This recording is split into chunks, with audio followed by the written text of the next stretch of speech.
क्या हम भारत में ही रह रहे हैं या भारत के अंदर तो अलग अलग भारत बन चुके हैं। देखिए सवाल पूछना जरूरी क्यों है। एक वो भारत जो हवाई जहाज से उड़ता है यानी अमीरों का, और दूसरा वो भारत जो सालों से ट्रेन में धक्के खा रहे हैं, बेचारे परेशान हो रहे हैं। पिछले कुछ दिनों में इंडिगो और दूसरी एयरलाइंस की हजारों फ्लाइटें लेट हुई, कैंसिल हो गई, लोग एयरपोर्ट पे घंटों फंसे रहे, दिनों फंसे रहे, बहुत लोग परेशान हुए। यहाँ तक कि ये सुनने में आया कि लोग वहां पे भूखे भी रहे। लेकिन जैसे ही ये घटना शुरू हुई पूरा सिस्टम जाग गया। डीजीसीए ने तुरंत नोटिस भेजा, डेडलाइन दी कि 12 दिसंबर से फ्लाइटें समय पर उड़ेंगी। इंक्वायरी शुरू हो गई, सरकार हरकत में आ गई, मीडिया भी हाइपर हो गया। यानी अमीरों की यात्राओं में परेशानी आई। इसी देश का दूसरा भारत देखिए, रेलवे भारत, जहां हर दिन 2.30 करोड़ लोग सफर करते हैं, जहां ट्रेनें घंटों नहीं कई बार तो 6 से 10 घंटे तक लेट होती है। लोग प्लेटफॉर्म पर जमीन पर सो जाते हैं, यहाँ तक कि लोगों के पास कुछ भी ठंड में उड़ने के लिए नहीं होता है, फिर भी बेचारे ऐसे घुटके रहते हैं। जो भीड़ में दम घुटता है। जनरल कोच में तो लोग एक दूसरे पर चढ़कर बैठते हैं, यहाँ तक कि टॉयलेट में घुस के बैठते हैं। लेकिन इस पर कोई डीजीसीए जैसा नोटिस नहीं, कोई इंक्वायरी नहीं, कोई डेडलाइन नहीं।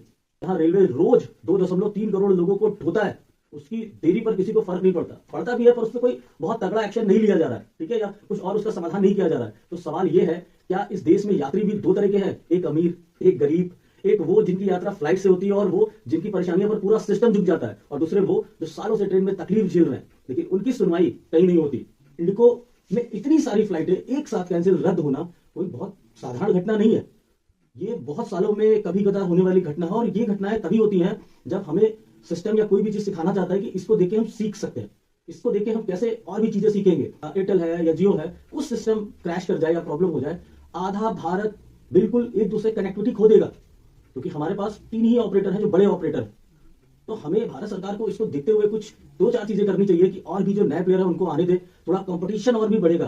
कंपटीशन बढ़ेगा, चीजें सस्ती भी होंगी। इस तरीके से इंडिगो में के पास 62% का मार्केट शेयर है, जो कि बहुत बड़ा मार्केट शेयर है। या 10 पैसेंजर अगर जाते हैं चेक इन करते हैं, तो उसमें से 6 जो पैसेंजर है ना वो इंडिगो के। टॉपिक बहुत सारे हैं, ऐसी चीजें बढ़ती रहेंगी। तो जो भी आपके विचार हो कमेंट्स में जरूर बताइएगा। मिलते हैं किसी और वीडियो में, तब तक के लिए नमस्कार।